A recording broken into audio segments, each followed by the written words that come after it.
Really, really excited about this conversation, everybody. While we're waiting for some people to join and get started, if you can just drop an emoji or a meme in the chat and let us know how you feel about dating.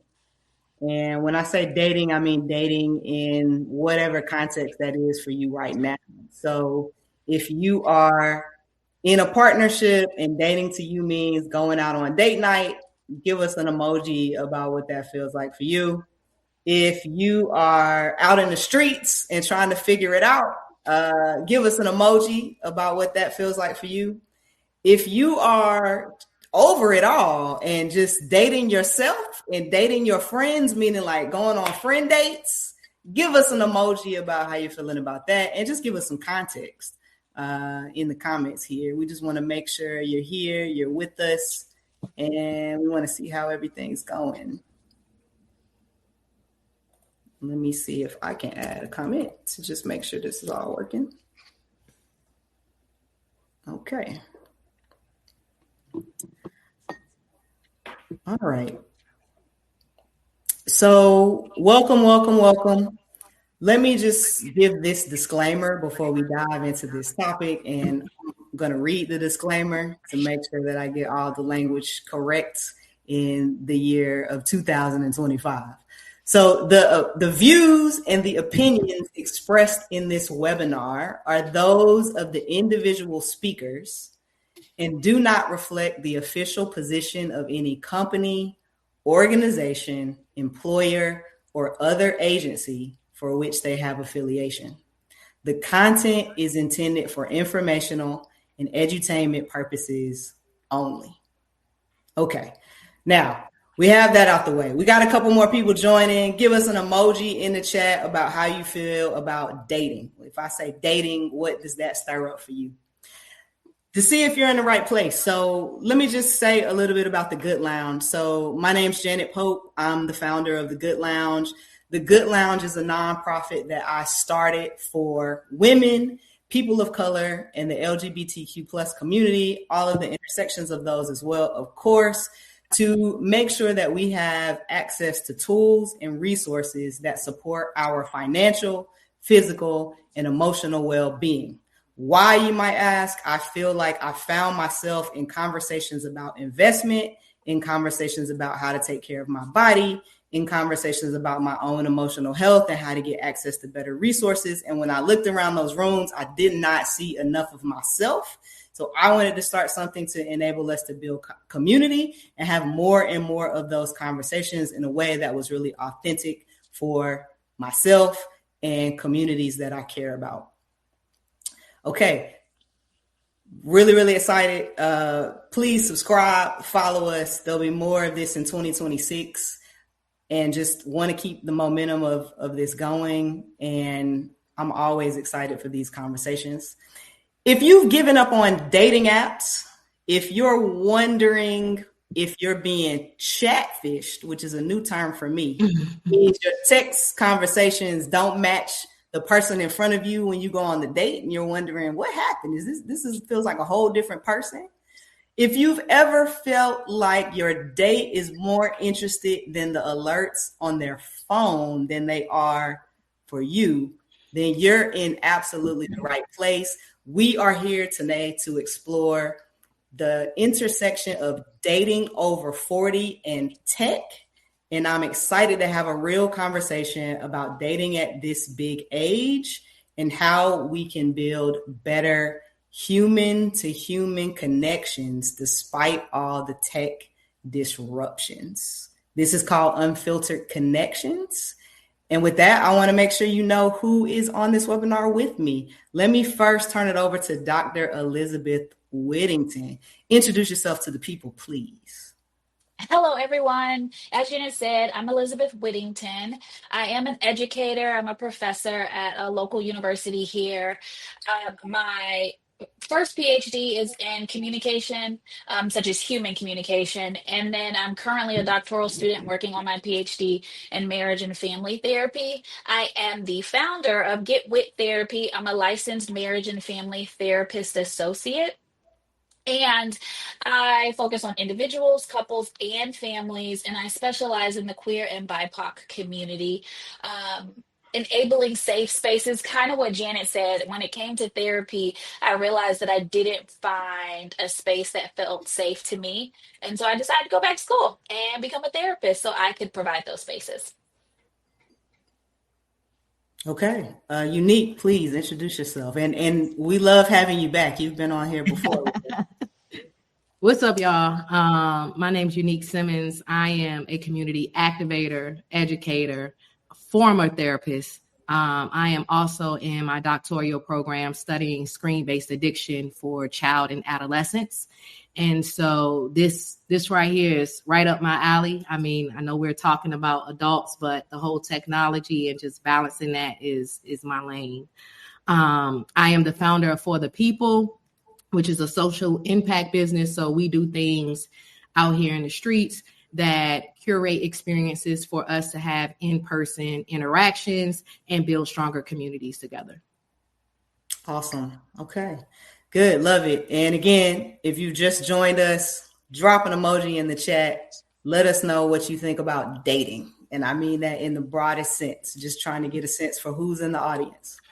So we know based on research, based on conversations, based on where we are in our own lives, that many people dating over 40 value authenticity, transparency, trust, emotional maturity, and really are looking for these things, maybe because we've experienced a lot, but we value these things and understand that it's important to sustain a relationship.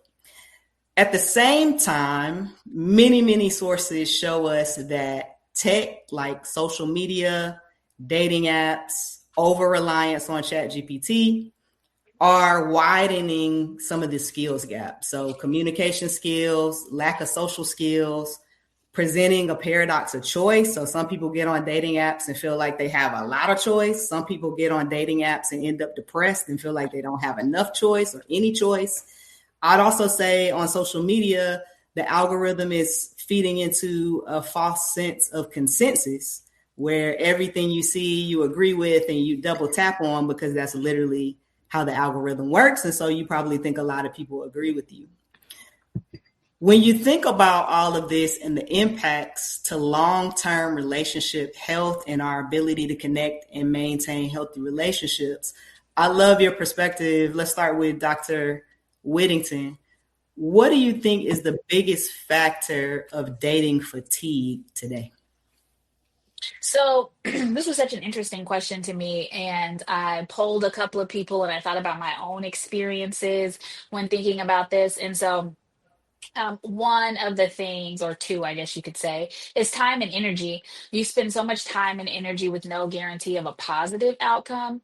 And for me, as a single mom, I don't want to waste my time when I can be spending my time with my children on somebody who we just aren't aligned. And that's a hit or miss. Like you can't find that out. Some people are like, well, you have a lot of conversations before you actually go out on a date. But in the age of online dating, a lot of that happens just online and you can be somebody completely different. Um, when talking to a couple of other people, they said it was exhausting when trying to hold a conversation with someone who doesn't have the ability to hold a conversation. Also trying to get to know someone authentically, but they're trying to be this person that they think you will like. So you're not getting an authentic person. Um, and then, of course, with social media platforms, you are looking at what other people are saying dating should look like. And then when it doesn't align when you're on a date, you're like, this isn't it. And the example that came up for me, I don't know if y'all remember, but it was a few, maybe a year or so ago, when they came out with that list of places that you shouldn't take somebody on a date, and everybody like started being like, "Oh, don't go to Cheesecake Factory." I was like, "Oh, look, I like Cheesecake Factory." Right. And so things like that, and people jumped on that bandwagon, and I was like, "Man, okay, this is where we're at now." So those are a few things that came to mind for me. Awesome. Unique, what are you thinking on this particular topic? Yeah, I only got one thing to add to that because I'm in alignment. ain't nobody outside, man. And when I say outside, I'm talking about beyond hookahs and a dance floor, right? I'm talking about like real places. And so being someone that works from home or have the ability to work from anywhere, I've been a more intentional about being outside this past year and a half. And yeah, they ain't outside, right? And so I think it's about, disconnecting from technology and really inserting yourselves back into community spaces. And community spaces can look like just going to the grocery store, like put the Instacart and the DoorDash down, walk through the aisle so we can bump into each other. Like it's no one in the aisles anymore. And when they are, they're Instacarting or DoorDashing. So they're in a rush. They're not looking to make an intimate connection. The museums are empty. The libraries are for sure empty. And so, again, I think when we use the term outside now, I think we just need to be a little bit more intentional about how we show up in those spaces. Yeah. So, I mean, it sounds like your point is if you're going to be somewhere where you're trying to connect and meet people, but you're on a device the entire time, you're kind of missing that connection and that point. So, yeah, that resonates for me.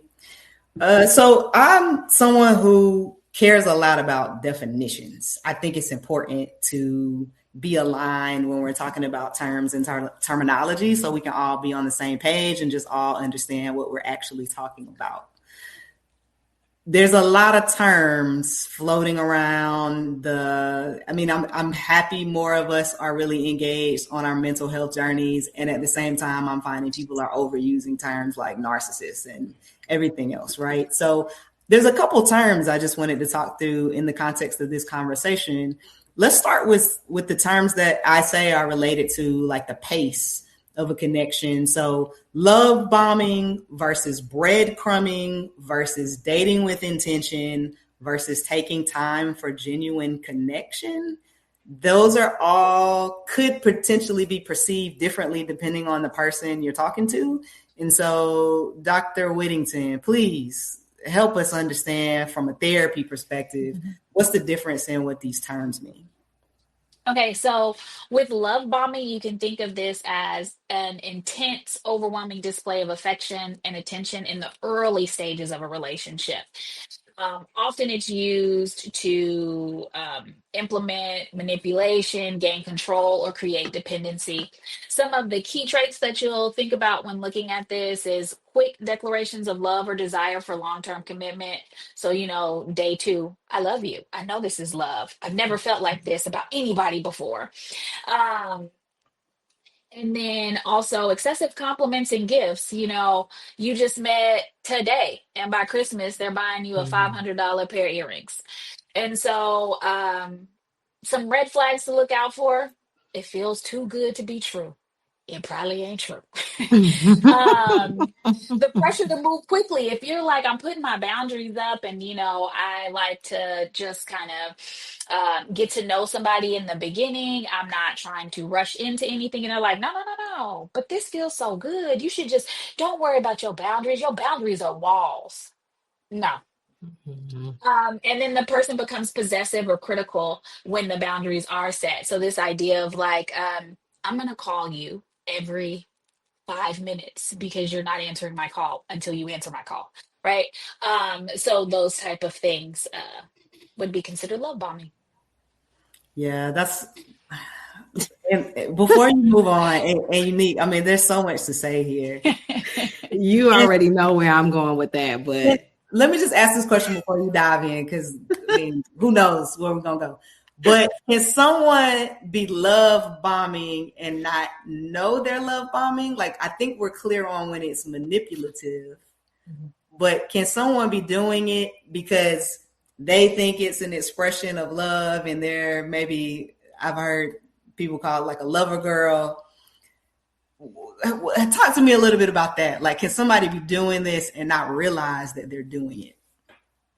And how Absolutely. it lands on the person. Okay. Absolutely. I think where that comes in though is that when somebody's telling you, hey, we need to take it back a little bit, right? This is too much. Or, somebody saying, hey, I need to like know when you're online. So can you turn on your thing where it shows the green light, your status? That's an invasion of privacy, right? But people, a lot of times we learn from the relationships we were in before, right? And don't get me wrong, love bombing may feel real good. I have been a victim of love bombing. I was like, ooh, those words, her words are so good. And then after like the first week, it was like real intense. And I was like, wow, okay, this is Mm. a little too much, right? But I don't know if she thought of it as love bombing. And so those are Mhm. things that I'm like, if you know the term and you know what it is, depending on their response when you bring it to them, that can tell you a lot. And if you already have your boundaries set in place, you already have certain standards that you like to live by when it comes to dating relationships, then it's a quick, like, I'm out of here. Somebody put it, you get blocked so fast, that part. Okay. And Right. she sure did get blocked. Um, Right. because it was like you can't have a conversation because they're trying to convince you of other things. Absolutely. Okay, Unique. Sorry, please. I know you want to jump in. I mean, I don't know if I have advice for it.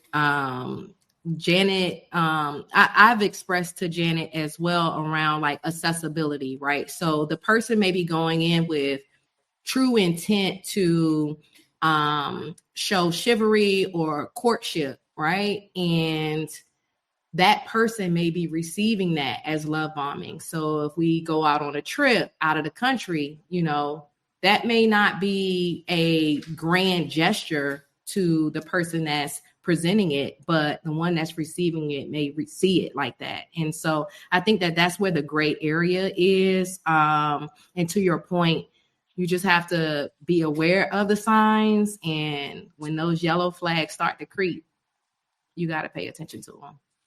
Well, and I'll never forget, I got the best advice from a professor in a class on relationships. And she said, don't plan anything out longer than you've known the person. So if I've Mm. known you for a week, I'm planning for the next week. I'm not planning for the next year. And then that way, that was like some sage advice because I was like, man, why am I over here planning Christmas and it's February and I'm thinking about what we got for Christmas. It's too soon. You just met the person. Mm-hmm. So slow it down. If this person's supposed to be here forever, they'll be there. Yeah, that's good. And then did you talk a little bit about breadcrumbing as well? Not yet. No, not yet. Let's So move breadcrumbing. there. Yeah, breadcrumbing is interesting too. Jen and I have talked about this, but it's when someone gives you just enough attention or communication to keep the other person interested, right? So Mm-hmm. keep you interested. They're just giving you enough that you're like, but there's no real intention behind it. There's no commitment. There's no moving forward. You're just kind of stuck in the same place. Some of the things you can think about are like there's no follow through for plans or dates. It's like, yeah, we can hang out sometime. Mm-hmm. But they keep you emotionally invested without any real effort. And so then you're like, dang, but it feels like they like me. And they're like, yeah, I do like you. I do. But then you're like, so would you like to hang out? Ooh, I'm gonna get back to you. Um, and so those things, like if you feel like you're confused, if you feel like you're constantly waiting for something, that's the time to have a conversation. And when you feel like they're feeding you some BS, you call BS on that. Mm-hmm. And that's when you know you need to walk away. And it's hard because especially when you feel like you're really attracted to that person, it's hard to do that. Yeah. So those are sort of examples of the extremes, right? So like throwing the love on like a fire hydrant, let loose on full spray, and just giving you a little dose at a time, just enough so you don't feel ghosted, but not enough to show any real concern or effort. So from my perspective, those are the extremes. These two in the middle and getting closer to what I think people are wanting to do, but maybe two different sides of the same coin. Dating with intention versus that's on the love bombing side, but closer to healthy, and then taking the time for genuine connection is on the breadcrumbing side, but closer to healthy. So can you talk a little bit about these two? Because I imagine if you have two people that are still on opposite sides of the spectrum, but closer to healthy, they may look at each other like, this isn't working for me. So talk a little bit about that, and then I'll turn it over to Unique as well. So, intention was one of those things that I learned when I'm thinking about dating. And you can think of love bombing as intensity. But then when you think about dating with intention, it's being clear about your goals in dating and forming what this relationship is going to be, what you're interested in, not necessarily with that person. So, for instance, I had a friend who said when she met her now husband, he was like, I will let you know in 6 months whether I can see myself spending the rest of my life with you or not. And he was like, that's kind of like what I say in order to not lead people on. Some people, it doesn't have to be a timeline. It doesn't have to be 6 months. Some people, it can be 3 months. I'm not focusing on a timeline, but it's really establishing with the person, where do you want to go? It's exploring that compatibility, forming these conscious bonds, like these conversations that I'm having, they're intentional. I'm trying to find more out about you. Um, when I think about so we did red flags for the top one. Green flags are consistent communication and follow through. When they say they're going to do something, they follow through with it. And interest, I loved this. Interest in your life beyond physical attraction. We live in a society that attraction, especially physical attraction, is so important, right? And so what else is there? Like, yes, you keep calling me beautiful, but what else do you have? Um, and then, the emotional aspect that they're willing to pour into it. When we think about the taking time for genuine connection, this one involves slowing down, not breadcrumbing, okay? Not pulling them along, but slowing down to really get to know that person, knowing them emotionally, mentally, relationally, without rushing it or trying to perform some type of ideal for them. You prioritize presence over performance. You prioritize quality over quantity. You're building trust over time, and you're allowing yourself to be vulnerable and let those connections unfold naturally without feeling like, is this too much? Is this too little? Da, da, da, da, da, right? But really taking the time to feel like, I feel like this is important for me to tell you this or to explore this. And then honoring somebody's emotional safety. If they're saying, I don't have the capacity for this, honor that. Honor that in the conversation that they're trying to have, because they may want to come back to that later when they feel like more trust has been there. Always respect pace and boundaries in this one. That's a green flag. And then the depth of the conversation. It's not just surface level. It's really trying to see that person and who they are.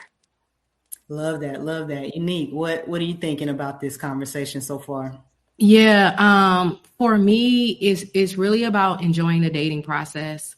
I think one thing that Elizabeth talked about was removing the timelines. And so society has put an immense amount of pressure on, you're 40, you should be married, you should have kids, you should have a house, you should have all these things. So people engage with one another, and then they instantly think about, when am I going to be your girlfriend? When am I going to be your fiance? When am I going to be your wife? And you're not taking the time to enjoy the ride, right? Enjoy the experience and get to know that person in its depthness. And so on both ends of the spectrum, I believe it's really about being present and enjoying the dating. Yeah. I mean, and honestly, when I think about a lot of the more recent sort of love stories, it's almost they almost are saying like, oh, I just gave up on the whole thing, and then this person appeared, which is kind of interesting in terms of where you direct your energy. Let's move to what I would categorize as respect. So Elizabeth and I have had a number of debates on where I'm about to go, and some people have probably heard us on another podcast talking about this one because I'm so passionate about the respect line. And so the difference between boundaries, standards, expectations, and control. And let me just say, a lot of people are getting this wrong. You are using boundaries to control people, and that is not what they are for. So, Elizabeth, please help us. What are the definitions of these? So standards, a real quick one. What do you hold yourself to? So it's the baseline of your principles, your values, your level of quality you commit to yourself, how you live, act, and treat others, right? So some examples: I treat others with honesty, and I expect to be honest in return. I expect somebody to be honest back with me. I value punctuality, and I always show up on time. I don't engage in talking about others, those type of things. So standards guide our self-respect and our behavior. Now, when we look at boundaries, what you will and will not tolerate, however, boundaries are the limits you set around what behaviors, treatment, or circumstances you will accept from others. From others in the broad term. Don't say, I don't accept this from you. You need to do this. Um, it's saying things like, I'm not available for work messages after 6 p.m. I don't do dates after 8 p.m., right? It doesn't matter who comes along. This is the boundary that you have set. Um, these boundaries protect us emotionally, mentally, physically, and they're non-negotiable and help define your space. They're so important. Like, you know your boundaries, you're halfway there. Okay, expectations. This one is very interesting to me. It's what you hope or assume will happen. Expectations are the beliefs or assumptions you have about how others should behave and how events should unfold. Now, we do these expectations and we hold people to expectations that sometimes can impact relationships that we could have, right? And so there's a difference behind that, because if it doesn't happen, is that still okay? So expectations can support mutual understanding. You can set out your expectations, but also understand that somebody may be like, I can't meet that expectation, right? One of the examples is, I expect friends to respond to my text within a day. I can't be your friend if that's the case. I'm gonna Me try either. real hard. But if that's your expectation, that's gonna be a little difficult. Um, and some people have very high expectations for themselves and for others that can be impractical. Um, so control. Okay. So when it comes to control, it's the I can't even say wanting, almost like wanting to force somebody to act a certain way, right? So when it comes to something like somebody will say, well, my boundary is to the person that they're dating. My boundary is that you can't talk to so and so after 6 p.m. That ain't no boundary. Mm-mm. You are controlling the other person by telling them what they can't do. That's not a boundary. A boundary would be, I don't want to be in a relationship with somebody who talks to other people after 8 p.m. Right? And that's a boundary that you came in with. That's something that you've learned along the way, but you want to be very careful, because sometimes, and a lot of times, people are using boundaries as a way to control, and they're not boundaries. Absolutely. Unique, what are you thinking, friend? I mean, she's preaching to the choir. The long and short for me is really, there's nothing out here that should cost you your peace. And so I always prioritize peace over potential. And so when I'm assessing boundaries, standards, expectation, I'm centered in my peace, and whatever that looks like. And so I would just add that as another element as you start to explore in person these connections. Yeah, no, that's good. So the last thing I want to just get clear in terms of definitions is this concept of relational integrity. So are we talking about authenticity, transparency, vulnerability, or honesty? And what are the difference in these terms? Great terms. When we think about authenticity, it's being true to yourself. Your authenticity is an alignment between yourself, those values, those beliefs, your feelings, and your outward behavior. And so it's about showing people your real self without pretending to be someone you're not. So from jump, you're being your most authentic self, your most real self. Um, Speaking and acting, so you can think about key elements, speaking and acting in ways that reflect your true thoughts and feelings, not trying to pretend to be somebody else so that you can get approval. Mhm. Authenticity asks, am I being real right now? For honesty, oh no, you said, um, what was the one you said? It wasn't that on. No, transparency. Yep. Transparency is letting others see the process. I love transparency, and we're going to talk about the difference between transparency and honesty. So, transparency involves openly sharing relevant information, intentions, or reasoning. It's not just about being truthful, which is honesty, but it's also being clear and forthcoming, especially about your decisions and actions that may affect somebody else.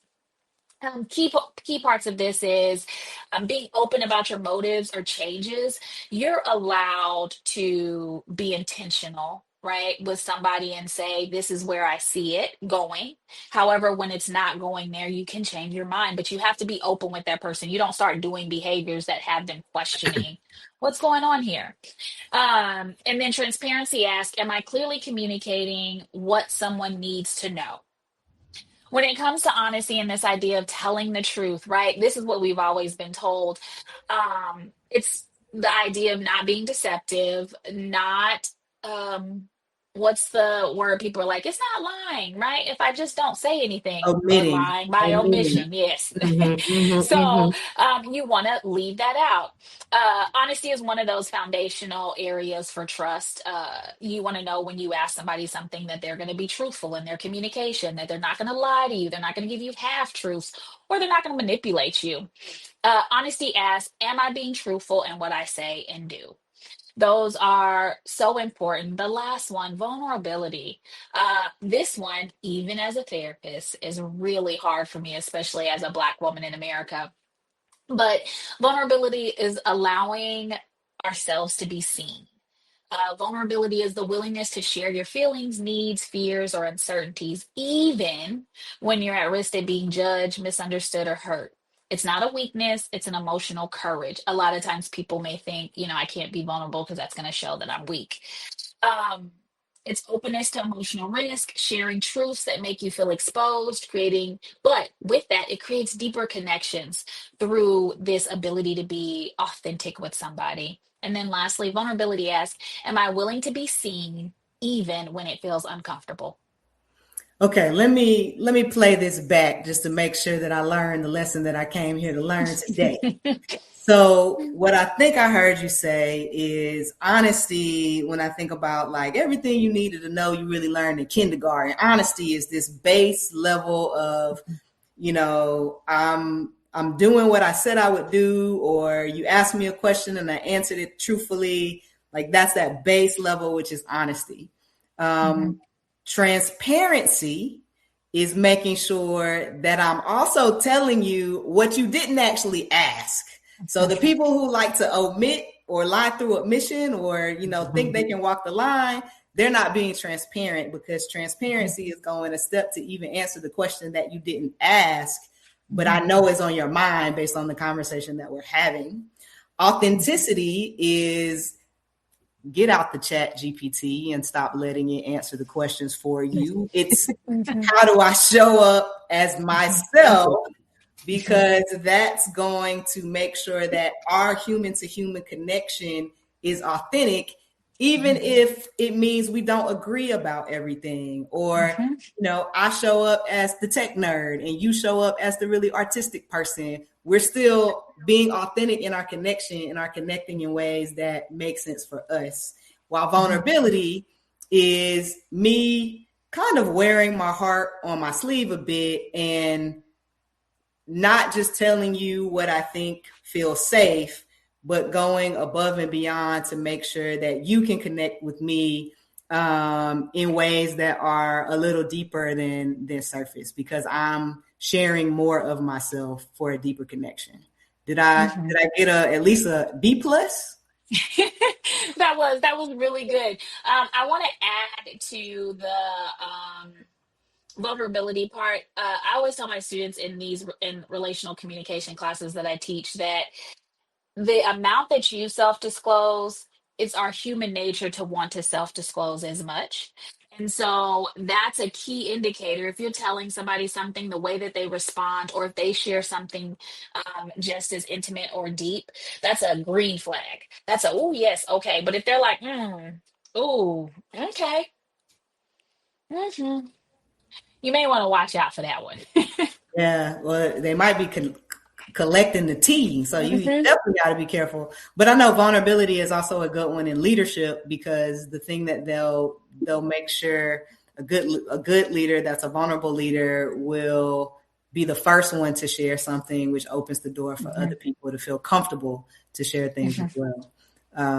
That's a conversation for a whole different day. Unique. What are you thinking about relational integrity?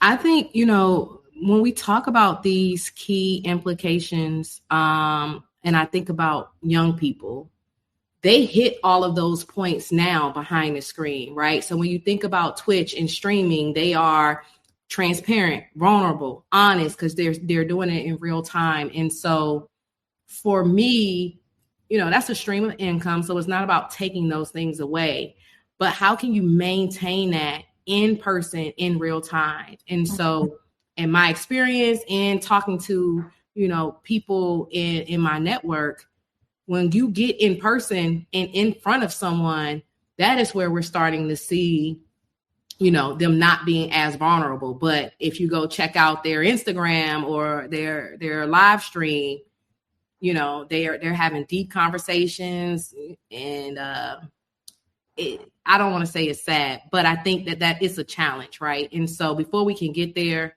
my rule of thumb has always been like, are you in therapy? Like that's like my second or third question when I'm engaging with someone, because I think when you're doing your like self-discovery and being self-aware on how you get to these places, whether that's through the lens of vulnerability that you may struggle with or being honest, it takes some work, you know, and it's not one or two therapy sessions. And when you think about therapy, it doesn't have to be conventional, but it should be with a professional.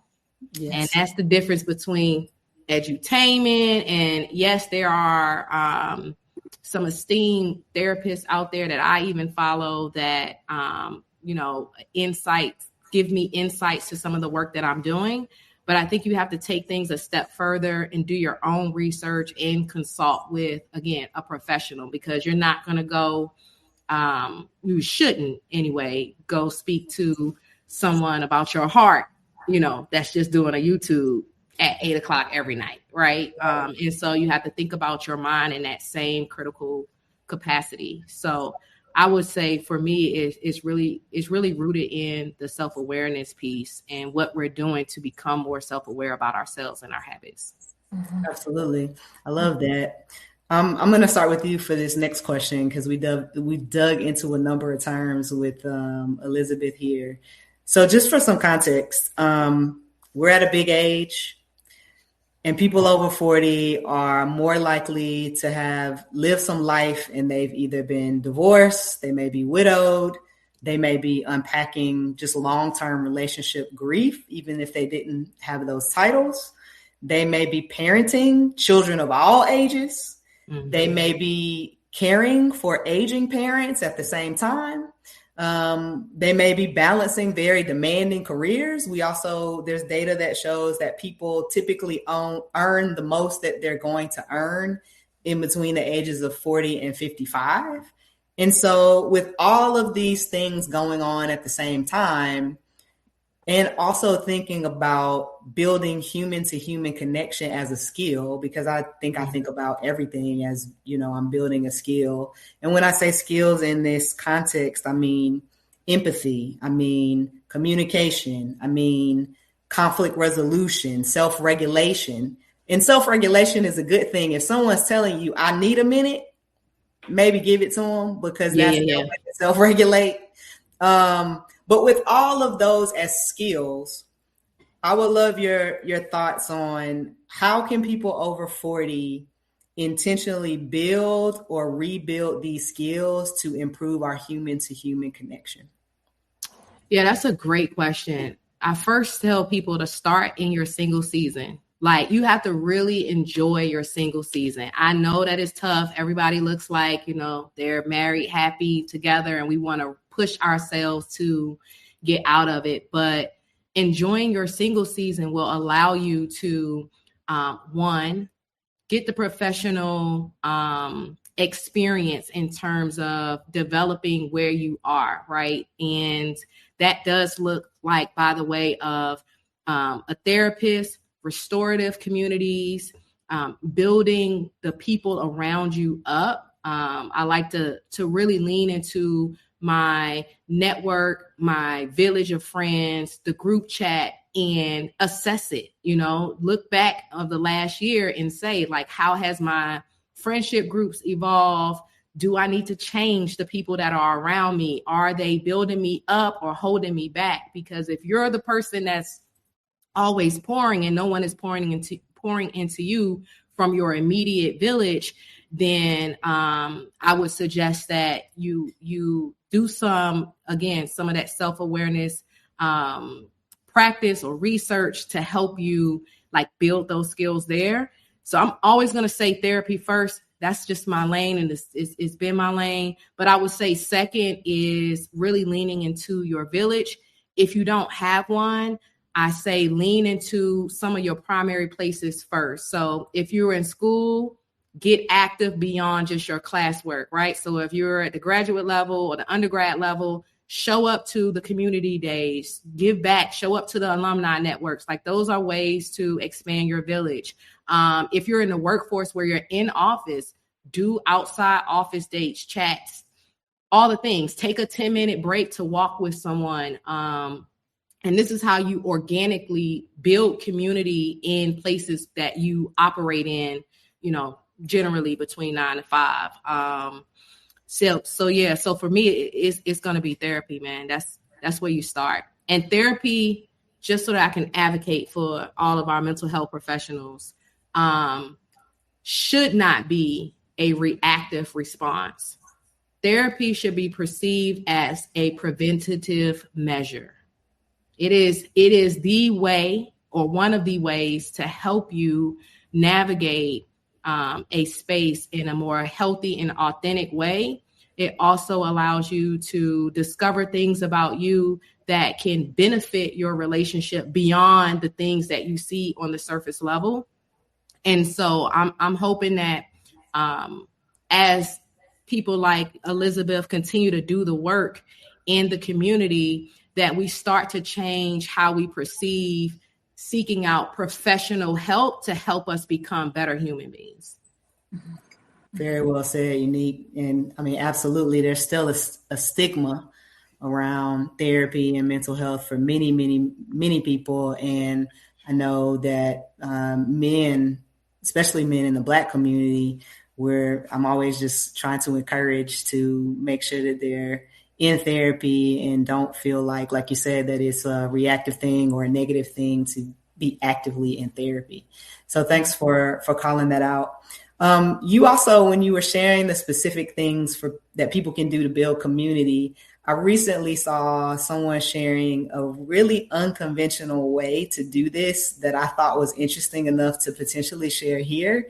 And she just talked about, I think we mentioned briefly, like taking yourself on a date and loving yourself and doing these things for yourself so that you're used to these things happening. I know people that buy themselves flowers so that, and there was a kind of cute thing that was going around. It was like, so your dusty son, like when he buys the flowers, the daughter doesn't think a lot of it.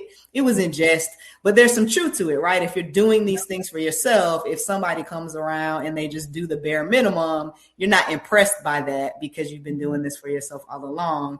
She also leaned into how she became a regular at a restaurant or a bar.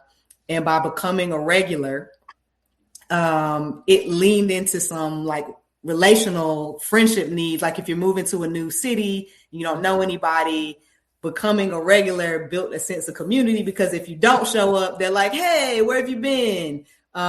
If you're always ordering the same dessert to go, was the example she gave, they're going to anticipate your needs. Hey, I know you want this dessert to go. And it just enabled her to kind of build some community in ways that, again, if somebody's moving to a new city and just hasn't had an opportunity to make friends, it's a way to start a community really small, which I thought was a really cool, unconventional way to do that.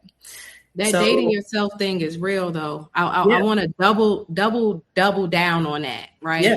The dating yourself thing is real, and it goes back to the standards. The standards are low out here, and it could be due to people not dating themselves. So I wanted to bring that back to the forefront, because how you treat and value yourself, how could you expect any more from someone else? So set that bar high so that you can navigate the love bombing and the breadcrumbing and all of those things with a quick, I think somebody said in the chat, with a quick block or move around.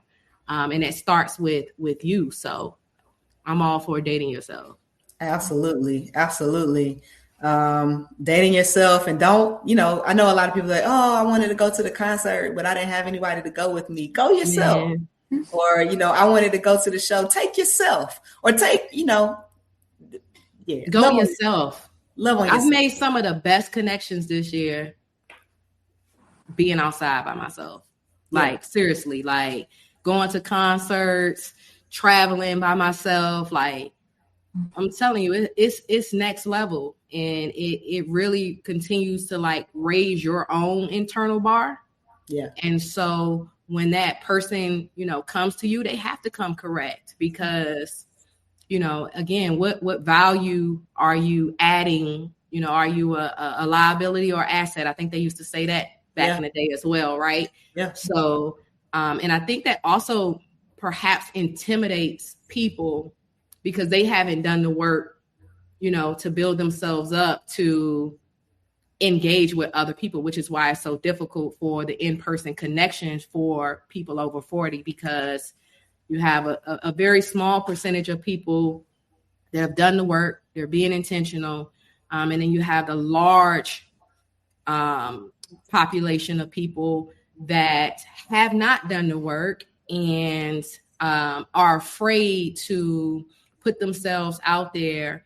And my best advice is just do it, and this is one way. So if you join tonight, like this is an opportunity for you to like download, do one thing different, right? Like take one piece of information here and see how that works for you. And, from there you can start the self-discovery and building yourself up.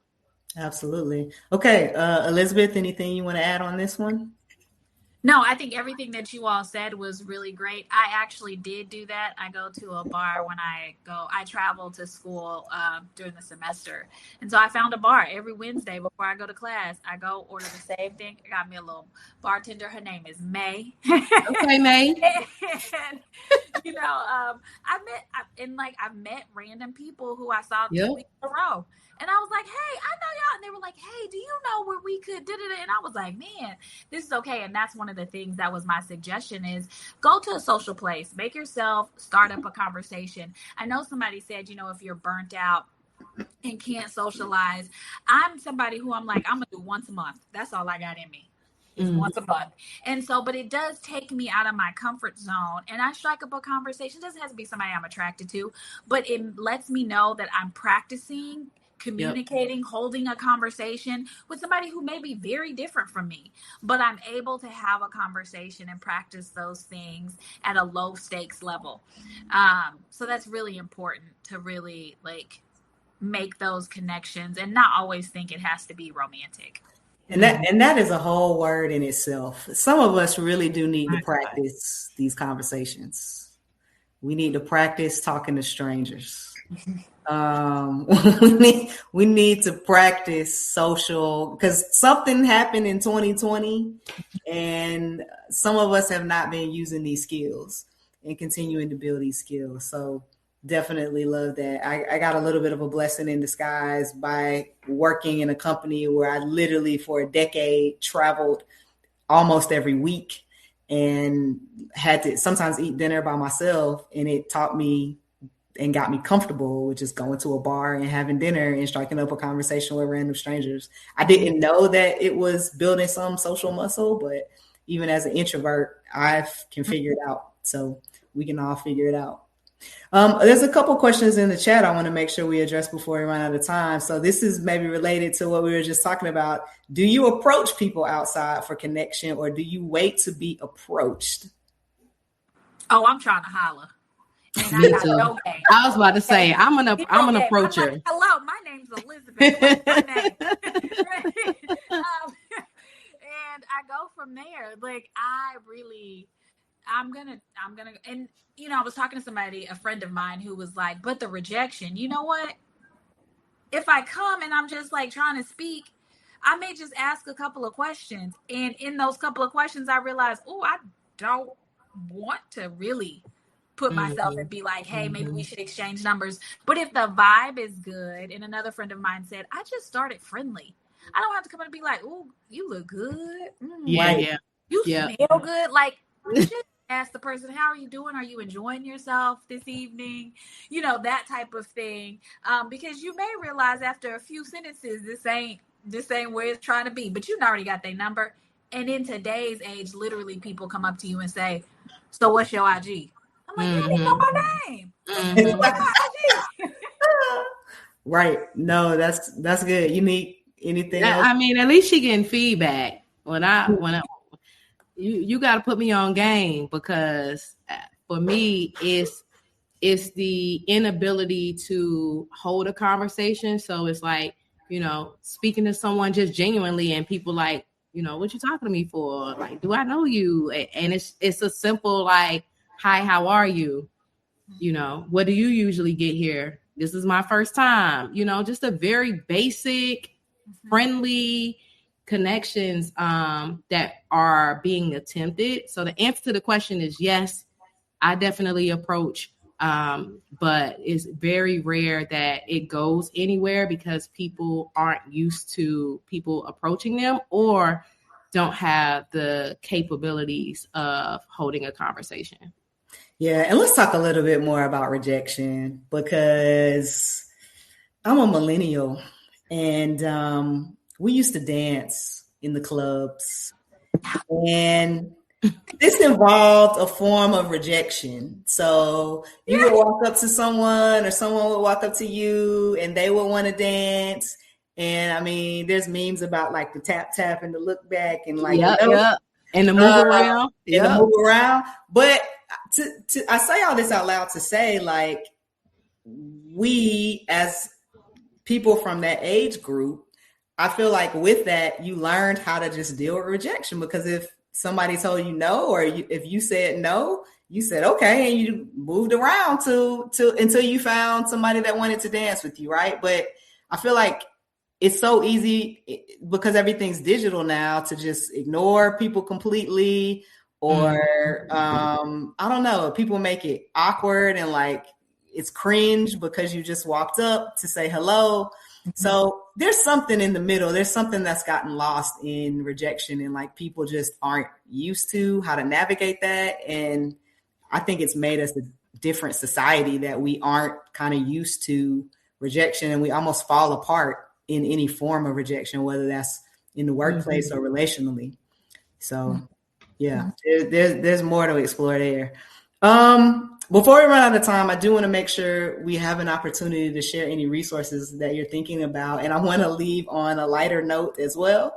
So how should we, as audience members of this webinar, continue to stay grounded, hopeful, discerning, based on all the dating advice online, the recirculated influencer content, the stuff that makes us just want to throw the whole thing away? What's your tips for us and any resources that you want to share? Did you look at my notes? Because I literally feel like that discernment popped up for me. I definitely said balance is key. And knowing that not all advice is good advice, and that is okay. You learn to discern what works for you. Right. And somebody posted about that. Like, you start to understand your vibe and what vibe works for you. Right. And so it's the same thing. Like, you can discern what works for you, what doesn't. Discernment and critically examining what you're putting into your life will help you know what needs to stick and what doesn't. That goes back to Unique saying self-awareness. Be self-reflective of your prior dating experience and know what works for you. And again, what doesn't. Examine the things that worked and what didn't. And, you know, I won't give you that cheesy saying that there is someone out there for everyone, because that man don't math all the time. But I will say, showing up as your most authentic self, being clear on what your boundaries are, sticking to your standards, being flexible with expectations, being aware of the love bombing and the breadcrumbing, being willing to be vulnerable can only attract others like you. You put good energy out there. The idea is that you will receive that good energy back. And it doesn't always mean in a lifelong partner, but you keep at it, and eventually you never know what will come. But if you don't try, then you're just kind of left out there. The resources. I'm really big, and you know what? I just left them on my night table. But you can find these anywhere. Conversation cards. I was talking to Unique about these, because some people are really nervous and they are not good at the like initial conversation. So I have a friend on her dates, she like pulls a couple and then makes it like a fun little game while they're eating, or before dinner arrives, and it kind of breaks up the ice. She does like a very easy to answer one. Others just like, I'm a good questions person, so I usually just like know enough to want to know like certain things, but not everybody is. That probably goes for me talking to strangers, right, and asking questions. However, I understand there's no knock if you can't, but you can build that by getting those conversation cards and being willing to ask somebody. Maybe even, you know, memorize it if you don't want to be the person who brings out the cards. I don't care. I'm gonna bring out a card and be like, oh, let me show you. But any of them, all of them are really good. I think there's one called Talking Points, is a good one. So yeah, you can really just Google and look at the reviews and see which one works for you. Okay, Unique. What would you like to share on this? Yeah, I mean, go follow forthepeople.community, because we always outside. We always doing community impact work.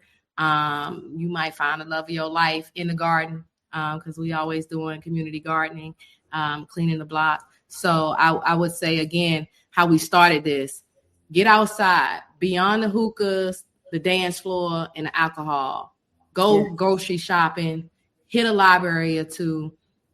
Be repetitive in some of your local markets and restaurants, and hopefully you find the right connections there. Love that. Before we close, a couple last things from me. So in terms of resources, Dr. Raquel Martin is one that I love to follow. I'm sharing her in the chat. She actually gets good in terms of the definition. She's a licensed therapist and gives great advice on Instagram. There's also a book that I recently read that gets into the balance between masculine and feminine energies. That's not male and female, that's energies. We both have masculine and feminine energies, regardless of our gender identity. And it just talks about how that will always balance itself in a relationship. So regardless of the type of relationship, it gets into what healthy masculinity and healthy femininity and toxic masculinity and toxic femininity, and how that yin and yang energy will always figure out how to play out. So how you can pull yourself out of those if you find yourself in a dynamic that seems to be spiraling. Great read. And then finally, I wanted to share Logan Ury, who was the therapist on Later Daters, which was the Michelle Obama produced Netflix documentary on dating over 40. It might have been older than that, actually. Most of the people might have been over 50. She wrote a book called How Not to Die Alone that gives some really good practical strategies for things that we can identify and continue to improve. If you enjoyed this session, I just want to remind you to subscribe to the Good Lounge. You can donate to us. We want to continue to give away resources. I am also going to give away a therapy session, a connection with Dr. Whittington. So just put in the comments if you'd be interested in that, and we'll randomly select someone and get in contact with you to give that away. Thank you so much for making time to join us today.